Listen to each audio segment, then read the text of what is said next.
And so to break that, which I did explicitly by going to the trade shows, by showing that I could sell Sorcerer online, I was the first. I don't know if you know this. I was the first person to sell a role playing game as a PDF online. No, I didn't know that. That's very Monty Cook interesting. followed me by about 2 months. Right. So I've, not to downplay any of your insights and contributions. Obviously, I think your points are very, very good. But there were others around the same time Oh who yeah. were Oh, probably tons. I thinking mean, similar yeah, to you. this is very important. Monty Cook saw the winds too, jumped in and started selling his own D20 material himself as PDFs. I believe that would have been in late 1998, and earlier in 1998 is when I started selling Sorcerer as a PDF. So yes, of course, there's no point here. This isn't about who came up with the idea. We're talking about who was present and doing it when it happened. So that's one point. Another is that um, a related point, I should say, is that when you go to these trade shows and when you say I have done this, um, other people have had their own bad experiences with the industry and are starting to do this as well.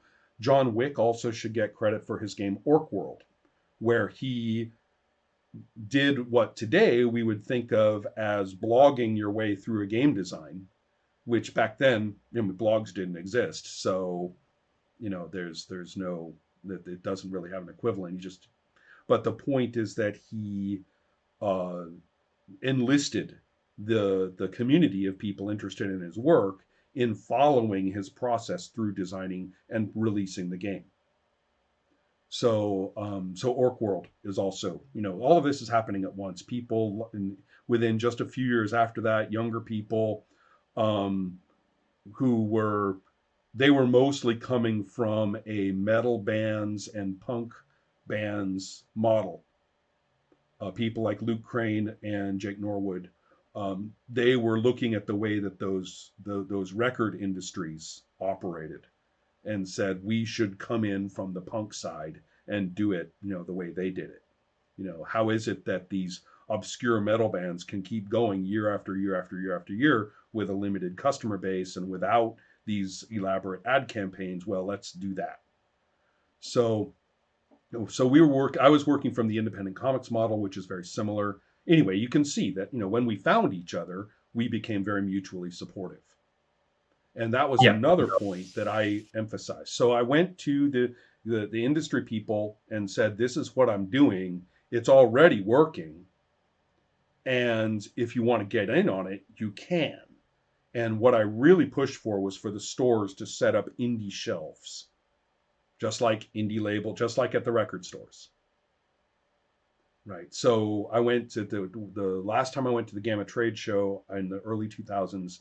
I pushed that really hard, and they appeared all over the United States. So it was a big deal.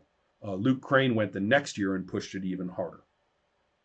So getting that to happen was I can point directly to the efforts, the actions that led to these things happening.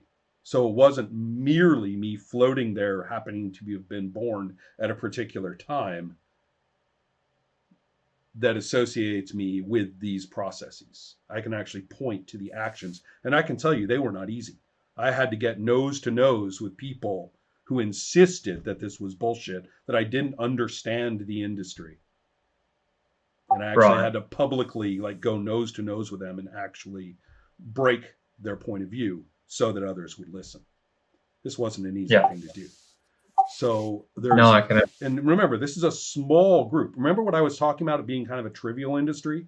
We're not talking about very many people. Even if you look at all the distributors in addition to Alliance, you would still only find 6 or 7. And if you went and looked at the communities in other countries who were sort of the nuclei of different gaming communities, they were always a very few people. And they often were people who owned stores. And that's the same thing in the US. You go and you look around and you suddenly will discover that these nuclei of communities focus on a particular convention and often on a particular store or set of stores, and that they really aren't very many people as far as the companies are concerned. Now, remember, this is the 90s, and I don't know if this will mean much to you, but the Reaganite rhetoric of business success in the 80s had become a cult. Well, it began as a cult, but it became even more of a cult and became sort of what everyone knows during the 1990s. So everybody was talking as though they were the hot new everything. Everybody pumped themselves up full of gas to look much bigger than they were. So if you called somebody in a gaming company that you thought of as a big gaming company, you quickly would realize that their messages might say, hi, welcome to so and so industries. We're away from our desks right now, or something like that. Fuck, man, that phone was hooked to the wall and it sat on their mother's ironing board. Right. Okay. So it was we're talking about three dudes, one of whom got a big inheritance, and now they're pumping money into print, to get their games to fill the shelves at the game stores. We're not really talking about what you might think of as a real industry. We're talking about a hobby some of whose members have means to pump themselves up real big and hop in. Now, I'm not saying that some of these people didn't have great ideas. I am saying that it's not some, calling it an industry is really ridiculous. So, would you say that's still true today? Well, in a good way. Remember, there's a good side to all this. And I was supportive of the good side. You see, my position was unusual because I said, instead of trying to pump ourselves up full of gas and then as quickly as we can build concrete under ourselves, right, by hooking up to movies and hooking up to other media and hooking up to, we're going to get our collectible card game, we're going to get our board game, we're going to get our TV show, we're going to have our role-playing game, and quickly sort of hook yourself into all of that, which was the big ideal during the 90s. Instead of doing that, I would say, no, fuck all that. Instead, why don't we embrace being the grassroots? Why don't we embrace being little? Why don't we embrace being single creators or small groups of creators putting out a thing they love and actually having people enjoy it? And quit trying to, and if you make money on it, great, but quit doing this nonsense. Now, the internet has come along and has effectively made that 10,000 times easier. In fact, so much easier, I can't even begin to explain to you the difference.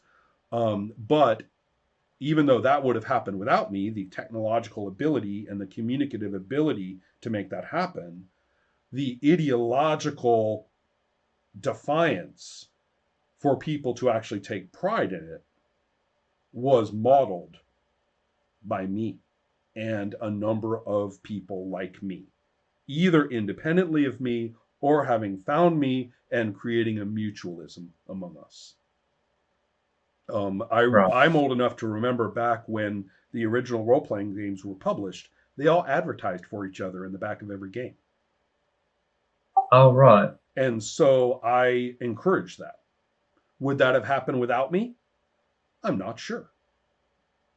That kind of thing was not to take pride. This is my game. We're publishing it because we're role players like you, not because we're producers and you are audience, right? Producers over here, consumers over here. Not because of that, but because we're all just a bunch of fucking gamers.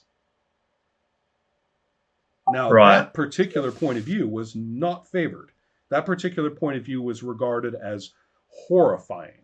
It would destroy the industry. Of course it would. It would destroy what all these other people were idealizing as an industry. So for me to take that point of view, whether that in and of itself would be said by somebody if I didn't say it, well, now we're getting a little metaphysical, aren't we? Right. At that point, you're No, like, well, if it was so easy to say, why weren't you saying it, motherfucker? yeah, yeah. No, I understand that.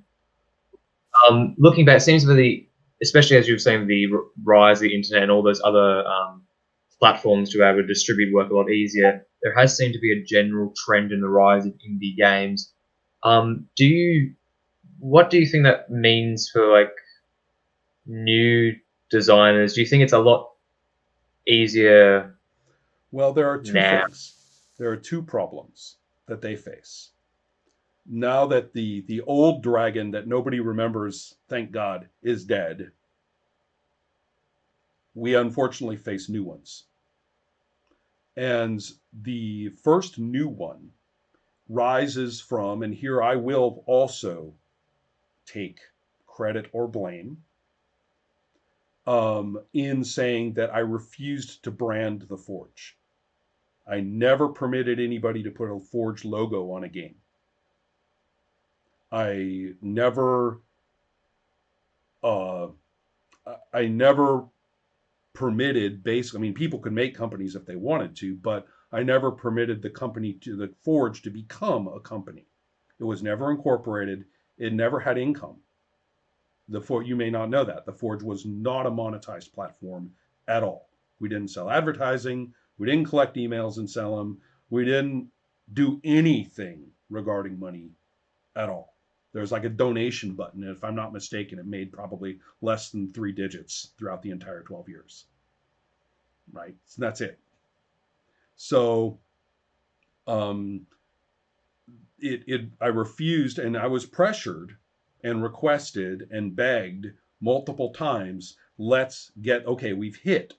We're popular. We're in 2004, 2005. We're respected. Everybody knows. I mean, Gen Con knows. Everyone knows this is where the point of the spear, right, is in terms of design, in terms of publishing energy, in terms of mutualism, in terms of commerce. People who 10 years before were saying, I was crazy, are now big fans. Okay, fine. Let's do it. Now's the time. Now's when we get our contract. Now's when we turn to, Hasbro's bought D&D, they bought all these things. Now let's go to Hasbro and sell ourselves as a department, right? Let's do it. And I said no. So the Forge died because, as culturally, it has disappeared because it never became a brand.